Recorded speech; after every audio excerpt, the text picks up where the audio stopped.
All right, welcome back to Terra Invicta, where we are jumping straight into it. Firstly, welcome to Patron Chi, who is now renamed our engineer, who has been guaranteeing us so many sweet technology unlocks. Welcome to the team, Chi. The second piece of news is we have another assault carrier incoming, and it is just confirmed via look at the fleet. As you can see, there is a lot of alien activity around Earth, 132 alien ships in total, but they are very, very interested in Earth at the moment. They are landing in Colombia. They'll be making landfall in 3 days. The 2 escorts will presumably then fly home. The good news is Colombia is an American ally. So with the cooperation of the initiative, we'll send in the US military swarm while I punt out my research and get ready to operate against that alien station in extreme Earth orbit. As for combat on the ground, I'm not worried. 7 boosted core of the US military, probably more than sufficient for some disembarking alien armies. Well, here's a fun event. I guess a side effect of putting a whole bunch of nuclear weapons in space. A routine inventory of the Martyrs armaments have revealed a missing nuclear weapon. While the use of nuclear weapons in space warfare is by this time both common and less spectacular than one might expect, they're still very much feared for their destructive capabilities on Earth. The prospect of loose nukes being proliferated from space is thus quite alarming for our terrestrial backers. 25% chance success, 50% chance of success, 53% chance of success. That's the sum of... I wonder if I boost their investigation. Let's just roll the dice. The crew of the Macabre were unusually reticent as our investigators went around to interview them. The reason didn't take long to emerge. One of the missileers had accidentally entered the wrong number of torpedoes into the ship's manifest, thus created a phantom warhead that was subsequently reported missing. The crewman in question has been disciplined for the error. Okay, I guess that's better than like someone smuggling a nuke off a ship, but still, man, if you're using Excel manual cell count entries in order to track your nuclear weapons, is that a tech I can upgrade? Because that's terrifying. All right, at least there are no loose nukes. Good stuff. Okay, I think we have our orbital denial force ready to go. This is Task Force Flashbang. It has the 4 surviving Athena-class monitors, a Sunrise-class monitor, which is the Olympus nuclear torpedoes, the Bridge-class battlecruiser, which is bringing down the MC cap and brings a couple of extra lasers to the fight, particularly that big 7.2 meter weapon, which I'm mostly hoping is there to eat torpedoes, but the real torpedo eater is going to be the rear guard, a laser boat. This is not the one I intended to build. I intended to build a Block 4, not a Block 3. So this one's packed with green arc laser batteries, but doesn't have point defense the way I wanted it to. But it'll have to do, because we do not have time to refit. We can make it out to Diamond Fortress Station, I did the math before, just with the KPS we have available, but we're going to be sending out a ship to build a platform to refuel the fleet after the engagement actually happens. So this, if anyone survives, that is. Okay, the fleet is on the way. I ended up adding the battleship because I think we might need the extra missiles depending on the quality of the alien ships. The US military is in place in Colombia, waiting for the aliens to disembark. Okay, a key note about this battle. Even if we win, and I end up bringing everything, even if we win, this fleet is likely to die because we'll have to use our missiles to crack this. I'm seeing lots of torpedoes, which means we'll take losses. I'm also seeing lots of point defense. And because there's a lot of point defense, we're going to need to dump our torpedoes. And if we dump our torpedoes and take losses, it's almost certain that one of the other alien fleets in low Earth orbit will then, as retaliation, jump Task Force Flashbang and destroy whatever's left, even though the refueling platform is on the way. We won't have DV, we won't have ammunition. So as much as these have been noble, heroic vessels, if we're going to knock out this station, I think we have to accept that we might be about to set ourselves up for a total loss. That being what it is, for Earth below us, let's commit to this battle, because Diamond Fortress Station cannot be allowed to complete. All right, we are drifting. I have precious little Delta V left I can't afford to burn. This is going to be a war of near mutual annihilation. We have lots of torpedoes. They have lots of torpedoes. I'm not going to launch as early as them because I want all my ships to be in range before I fire, which would be about now. And then in terms of allocation, I think what we have to do is apportion our tubes.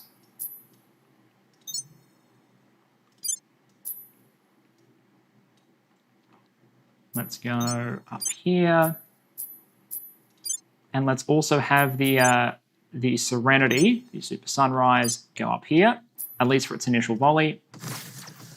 Lots of jamming. I don't like that. We have targeting computer Mark II, so that was a really unlucky jam fest.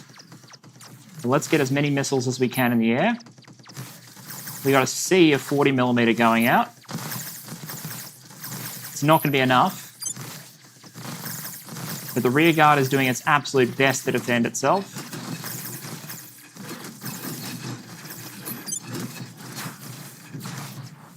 At this point, I'd probably swap the Super Sunrise's target.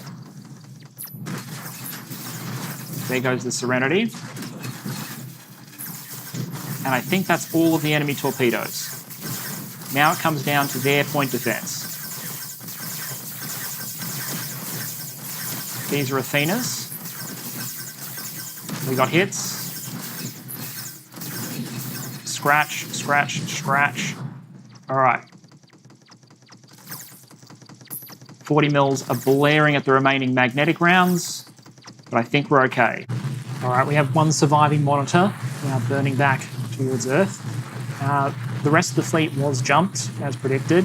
No fuel, no missiles, no way to fight back. So didn't want to show that. I just auto-resolved it because I literally had nothing I could do. The ships were essentially dead in the water. What I was able to do was share enough propellant with one remaining vessel, which I like to imagine has crammed as much crew as possible from all of the other vessels on board, and it is just able to get the KPS it needs to burn back to our shipyard. So Echo 95, the Bow C, Preparation Block 5 Athena, and all of the officers I was able to squeeze on board the vessel, plus whatever crew were able to fit on board, the sole survivors of the destruction of that alien reconnaissance array. Just pull one out for Task Force Flashbang, eh? And here come the Retaliation fleets. Victor 229, 28 June 2031 will be arriving, so our first reinforcements will be ready by then. Not sure there'll be enough to knock back triple frigate corvette escort corvette, and there's also another alien fleet on its way to the good old Terra station right now, which I think might be about to become a casualty. So what we'll do is we'll save the that HAB template, because that's about to get smacked, I think. The aliens will be slightly appeased by destroying our fleet, but they'll want a little more blood, I expect. Doesn't help that we'll go back over the cap as the rest of our ships start to complete, but I'm willing to fight a little bit of a defensive battle. As long as they don't go completely wild, I still think we're okay. As soon as the turn gets to tick, we're also going to start doing some cybernetics upgrades, but I think we're about to lose some cash courtesy of this alien retaliation against one of our hospital facilities. Is there no depths that they won't sink to? Destroying semi-armed stations in orbit. Tisk tisk. And there you have it. Small alien fleet, Victor 121. The last combat assets I think they already have in LEO, engaging the station, but we've got nothing to defend it. So I'll fight it out, but probably a doomed venture against 5 torpedo bays. I've noticed this is happening. The aliens are onto something. They've realized I do not have point defense and I have lots of torpedoes. They've started bringing torpedoes of their own, which are much more effective against my 40mm than mag rounds. Mag rounds are great against laser PD, but weak against 40mm. Torpedoes are weak against laser PD, but they're strong against 40mm, for reasons we can go into another time. But the aliens are adapting. I haven't counter-adapted yet. And the patients on Terra station are about to pay the price. Or not. I hit the auto-resolve expecting to show you a destroyed screen. Auto-resolve thinks that they're actually damaged. So apparently the PD held up. I'll take it. Are those aliens mobile? Victor 121. Yeah, they have KPS. They can go home. Oh, maybe they... Sorry, I think I know what happened. Victor 121 had previously destroyed some other human ships. I didn't check, but I wonder if their torpedo bays were empty, or partially empty. In which case our PD might have held up. I have a feeling the other humans might just have saved our butts there. Next time, every time I click the auto resolve button, I'm going to be filming because I thought that was a foregone conclusion. But I have a feeling that by eating those torpedoes, some of the other humans may have saved us. Either way, Tereshkova lives for now. And if you look at our ship construction menu, it's 35 days until that horde of militia ships launches from Mercury. We've also got some militia ships building in Earth just to get something out quickly.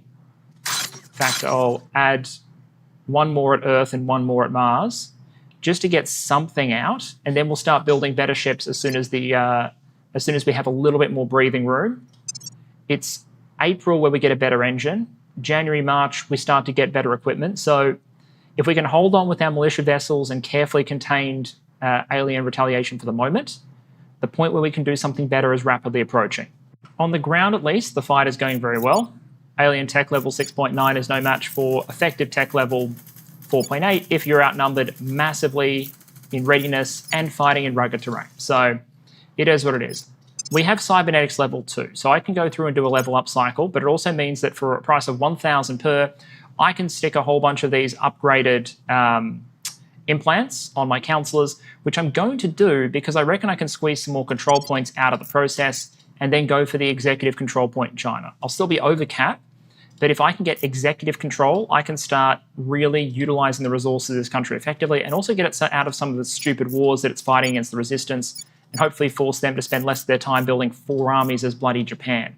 So yeah, I think that's the plan. Let me click through, do some level ups, put some implants in, burn some of this cash, because we do have good cash reserves, and there are ways to get more in an emergency if we need it, and see how much control point cap we can generate.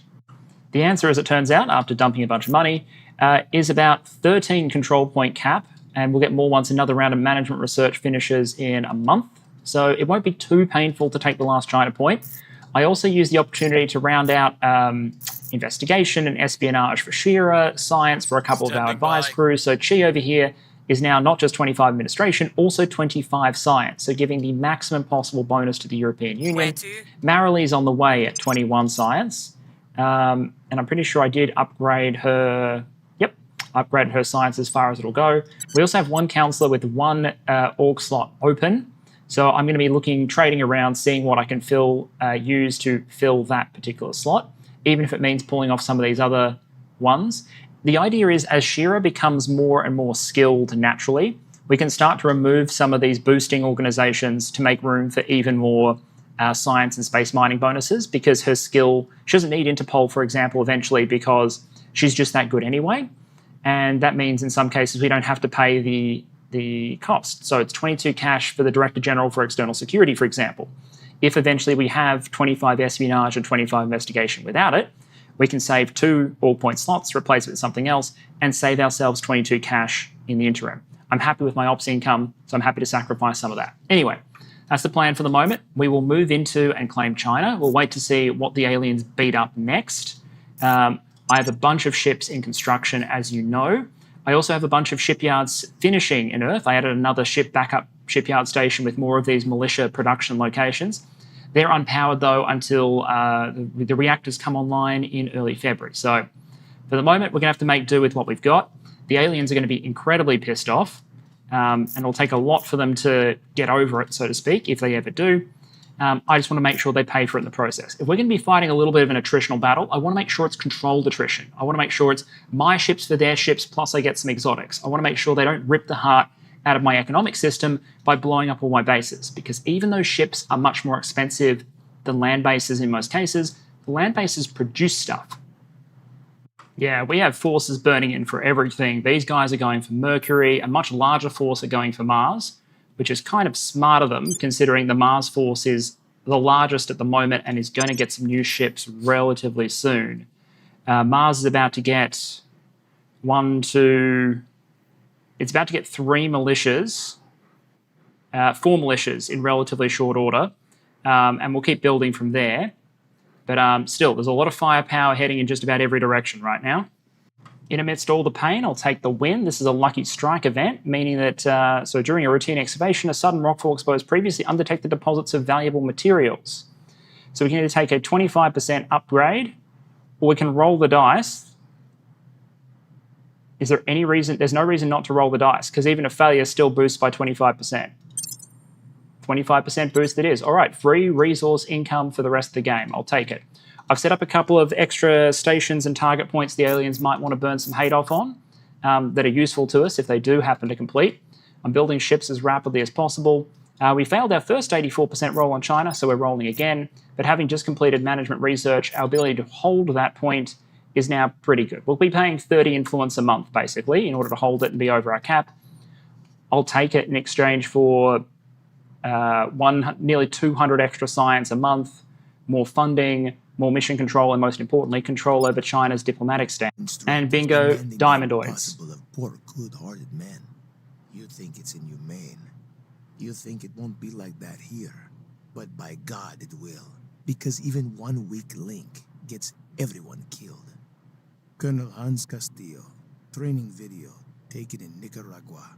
There goes Hans, or recollection of Hans when he was training guerrilla warfare techniques in Nicaragua.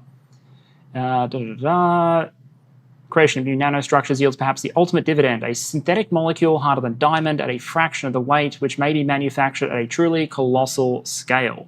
Diamondoids exist in nature already. Remarkable rigidity as well as thermal and chemical stability has long made them a source of scientific curiosity. With the successful synthesis of diamondoids in the lab, the incredible now becomes the possible. We can create a diamond-like substance 50 times stronger than steel. But its exceptional purity means it sheds all of diamond's flaws, not to mention the cost. This is no mere armor plating. Ultimately, we may well construct entire ships out of diamondoid, fitted with nanometer-scale components and sensors, while their extreme heat resistance will enable the containment of even the most volatile forms of energy. We don't really care about this increased mil-tech because no nation on Earth is anywhere near the max, which I think is currently 7. But it's one of the 2 things we need in order to get the best armor that doesn't require exotics, which is adamantane.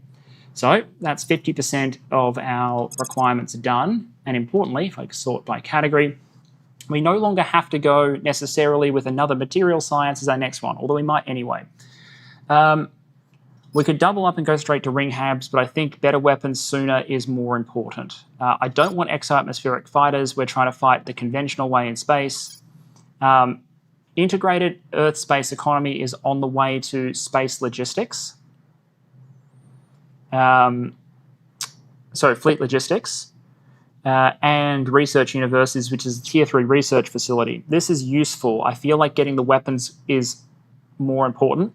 The one thing is, if we were going for staying under the radar longer, fleet logistics would unlock a final hate reduction tech, which would allow us to move up to like 150 mission control used without being over the hate cap, which would be useful if we were going in that direction, but I think we're going to fight it out sooner rather than later.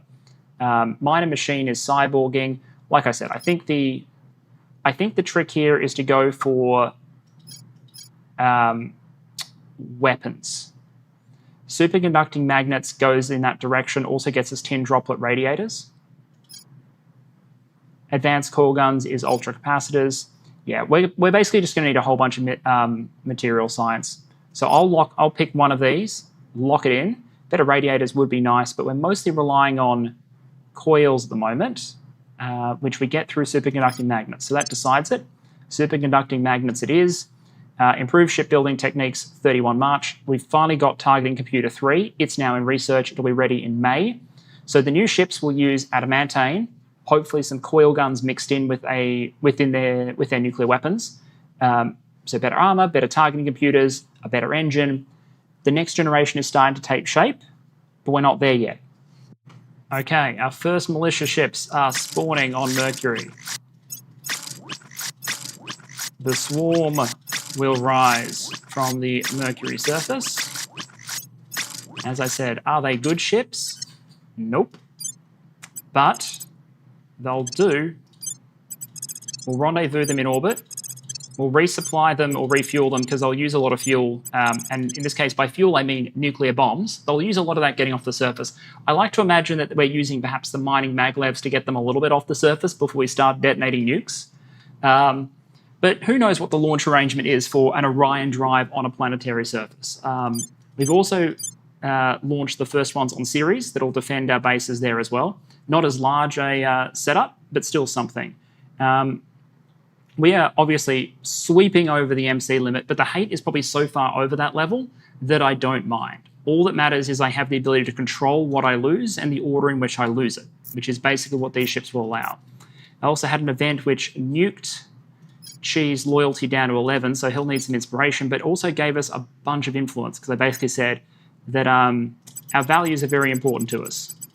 And he apparently didn't like that. So we can spend 446 influence, increasing our monthly income to 640. I'll take it. And we'll just keep feeding more and more influence into the US political machine to raise funding and try and keep up with the pace at which I'm accumulating very expensive assets in space, which will only grow. There is more money-making opportunities at Tier 3 stations, but as with so many things right now, we're not there yet.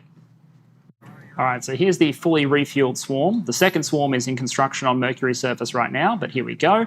The question is, how many do we split off from Mercury at the moment? Because at the moment the aliens only have 2 ships on the way to Mercury, and they'll be there on the 12th of March. Torpedoes, mag cannons. I think we can afford to split off some reinforcements for elsewhere, because there's not a huge amount of point defense here. We have 11 ships. I think if we split off 4 of the long-range vessels, how long will it take them? So first of all, can they get to Mars? They can get to Mars, but it'll take them like a long time to get there, like half a year to get there. Earth is quicker. We might shoot them out to Earth. We might shoot 4 extra ships out to Earth, because that's where the danger of losing things completely would be a complete catastrophe. Let me just check the incoming at Mars. I know it's heavy. Yeah, it's an 18-ship fleet. So we're going to get smacked at Mars almost no matter what, and it's going to be in March. So we're going to take a beating at Mars, and we're going to lose, and we're just going to have to be comfortable with that. It's going to be a case of what can we destroy. What I don't want to lose is all of our Earth infrastructure. So we'll send 4 of our militia ships to reinforce Earth. The remainder will hold Mercury, I think, relatively well. And at Mars, we'll just do what we can. We'll start by ending China's war with Japan, which should hopefully give the resistance a little bit less to worry about. They're still at war with Russia and Saudi Arabia. So hopefully the Academy will knock that off eventually.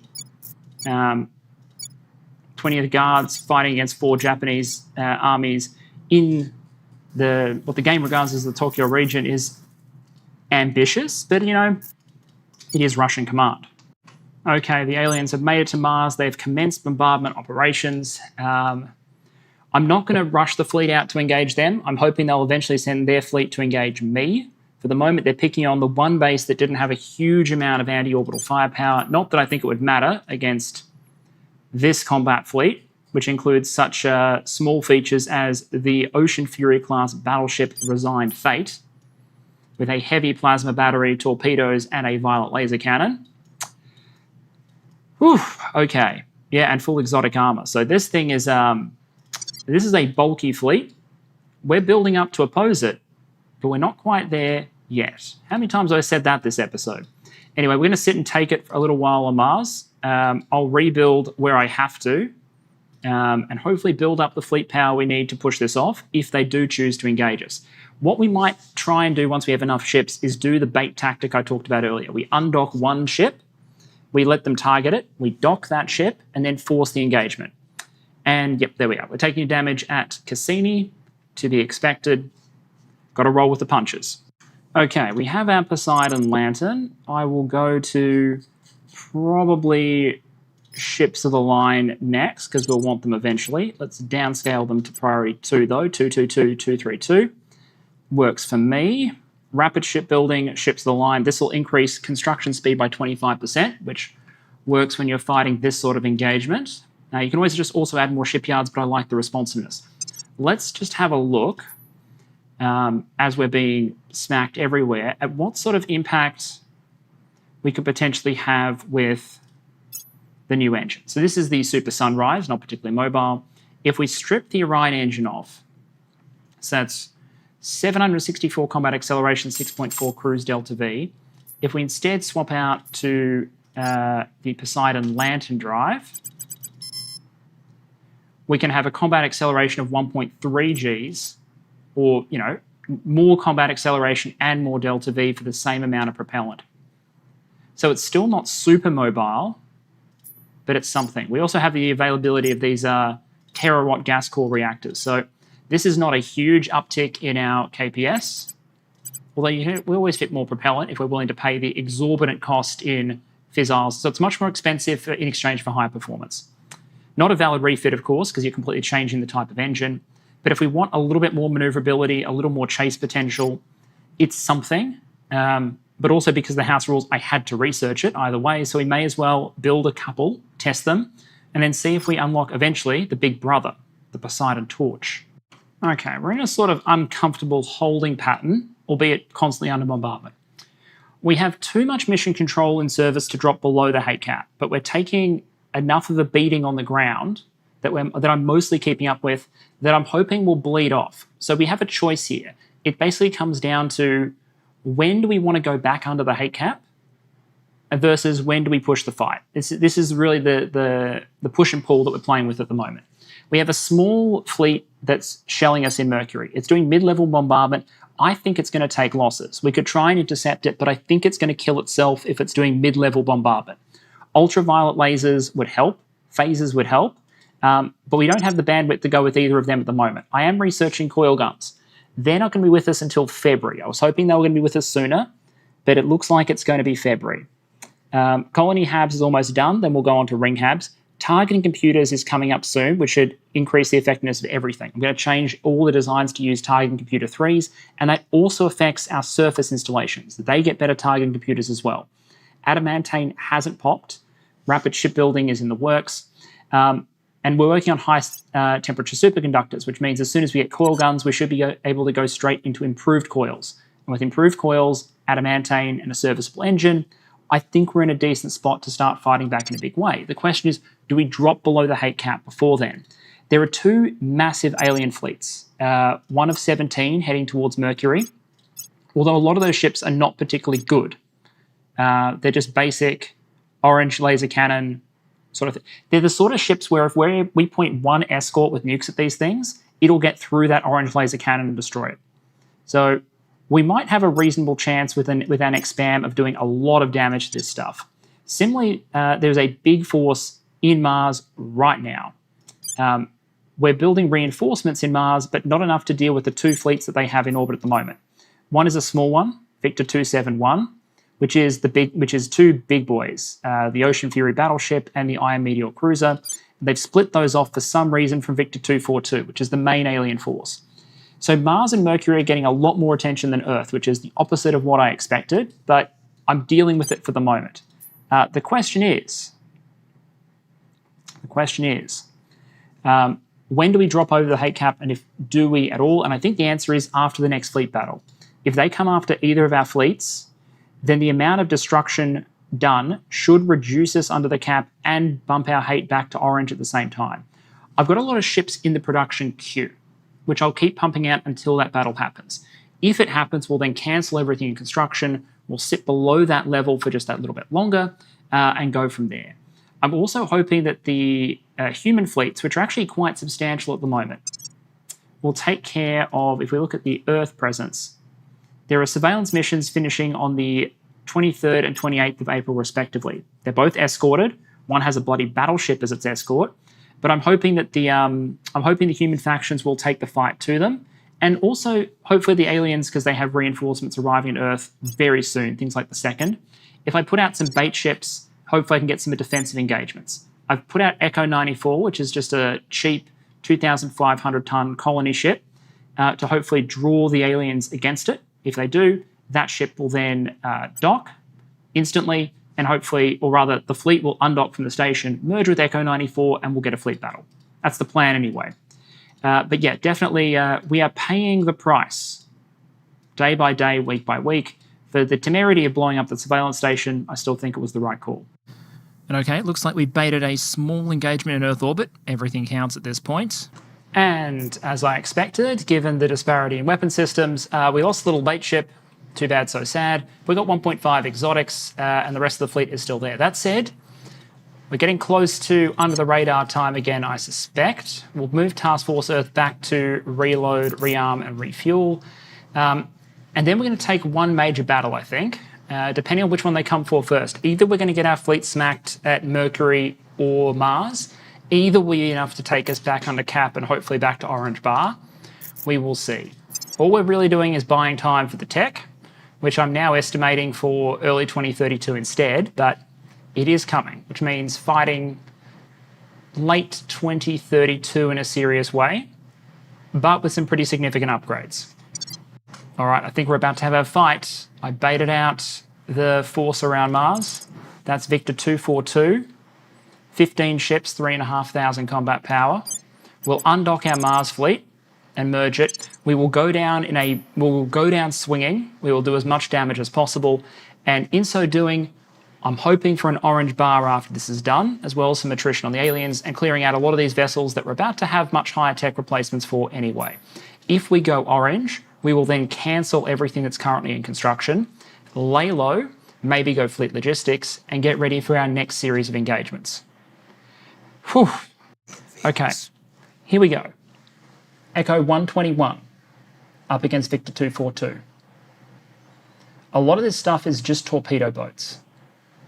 So depending on how they maneuver, we might be able to get a bunch of kills on the board, noting that we don't want to engage the laser boats, which are these corvettes.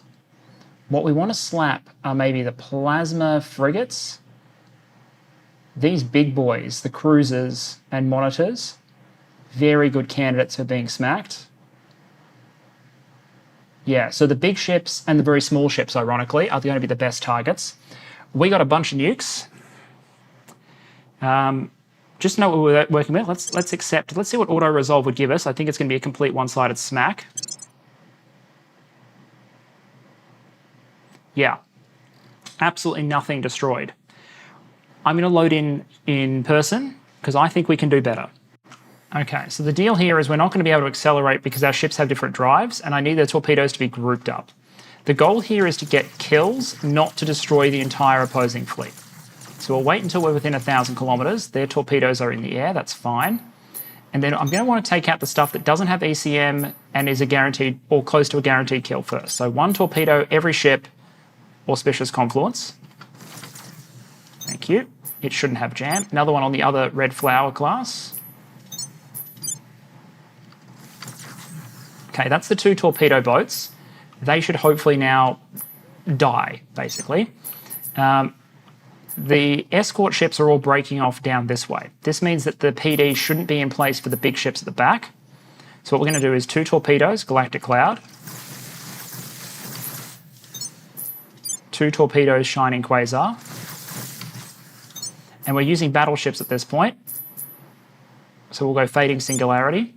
Switch over to the Super Sunrise to see how many torpedoes are left. I'm thinking 2 shots. Dark Moon at the back, 2 shots. And then maybe at this point we can have a shot at like the Stone Veil or something like that. The torpedoes are away.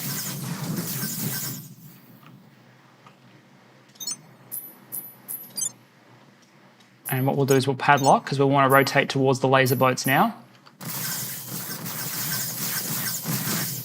Scratch. Scratch. Galactic Cloud is scratched. Fading Singularity is scratched. Dark Moon is scratched.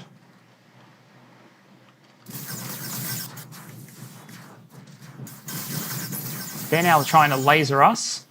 We are pretty much bingo for ordnance, which is what I expected. I don't think they'll take a draw. We have lasers too, of course. I'm just not sure if they're enough to deal with them. We can put our lasers onto, but I don't think we'll be able to engage them with any real Success. I think at this point we're going to auto. I don't think we'll get any more kills this way. We've destroyed the torpedo boats. What's left is the laser boats. I have a feeling that we're now going to lose probably what's left. But I've done the damage I set out to do. So let's see what this thinks of the remaining laser fight. Victory for the aliens. Yeah, so it was a bit mean to us, but that's okay. So we lost 6 actual ships, 6 militia ships. We destroyed a cruiser, a monitor, 2 destroyers, 2 torpedo boats. The plasma boats unfortunately survived. We lost a bunch of officers. So 6 ships to 12 ships, but there it is, the orange bar. And what that means, I'll validate in a moment, is we're going to cancel all ships that are currently in construction. We're going to start rebuilding our bases within the limit. And I think that's it. Okay, so why might we be looking at an empty Mercury right now? Well, it turns out that just because your hate drops below 50 and your bar goes orange, it doesn't mean that alien missions ordered before that happened don't still carry through. And there was apparently an alien fleet on the way to introduce itself to our fleet around Mercury, all those new militia ships. In the heat of the moment, I was able to record the battle, but I didn't notice the microphone had disconnected. I think the same thing might have happened earlier in the episode. So what I'm going to do here is play that footage with commentary added after the fact, because I don't want the heroism of the men and women on those ships to go unmentioned. Because what you're about to see is an engagement between our militia force and something like 15 or 16 alien warships. And here we go, the grand lineup and some redubbed audio because I was able to capture the footage but not the original voiceover. So I can commentate instead. What we do first is we basically give our entire fleet the all-ahead full order. This is where missiles, specifically these types of torpedoes and the nuclear pulse drives work really well together. What this means is all those ships are now accelerating forward at the maximum sustainable combat acceleration, which is 4G in Terra Invicta. So those are some tough people on those ships at this point, because they're going to be enduring 4G for the entirety of this engagement. At this point, I start allocating torpedoes, and there's a very basic rule I'm following in this battle. It's 1 ship per Hydra vessel, and then after we fired off a shortened salvo against targets that don't have point defense, like their own torpedo-carrying escorts, which we identified before the battle, the remaining torpedoes from those ships will get switched over and fired against some of the better point-defended ships, which are usually at the top of the order in this case at least. What this means is that the ones that have PD will have more torpedoes allocated. The other thing to say here is the reason 4G of acceleration on those nuclear pulse engines matters is because the torpedoes also have around 4Gs of acceleration.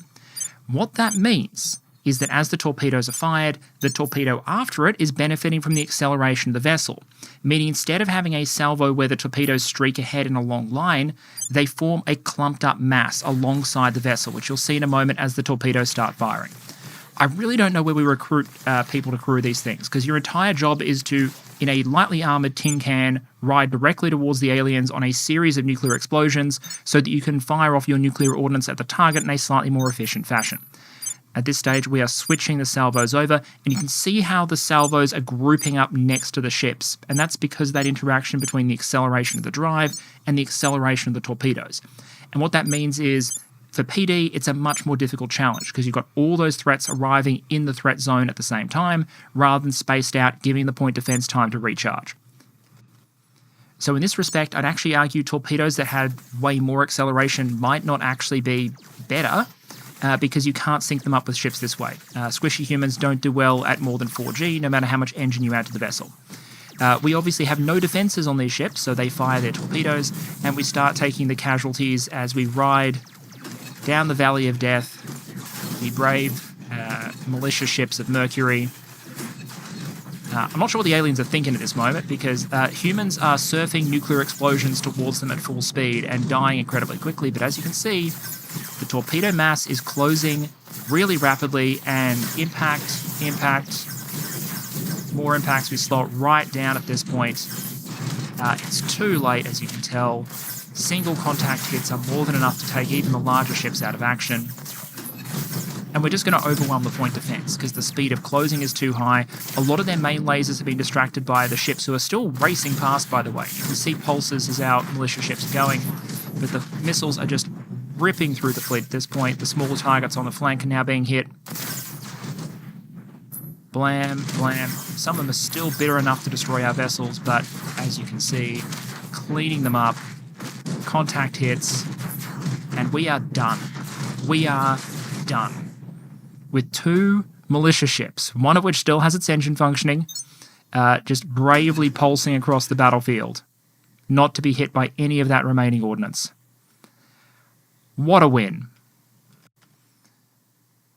Like I said, it must take a very special kind of crew to recruit for these sort of vessels, to be sent out to Mercury, loaded onto one of these militia ships, and then told that your job is to, as I said, nuclear pulse towards your enemy. But there you go. I think that's something like 17 alien vessels destroyed. So yeah, their sacrifice won't be forgotten because this is Task Force Mercury, and the last 2 ships are in fact still here. The Dracana and the Pelican, which I will sail back to their appropriate station, repair, and then promptly decommission.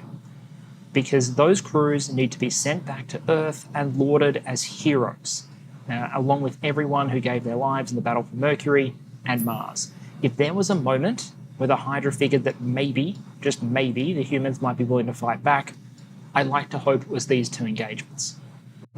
But as we prepare to go dark for a while, sink back under the hate cap and wait for the next carefully considered punch that we decide to throw at the Hydra, I think humanity can say its thanks to the very brave and perhaps slightly crazy crews of Task Force Mercury and Mars.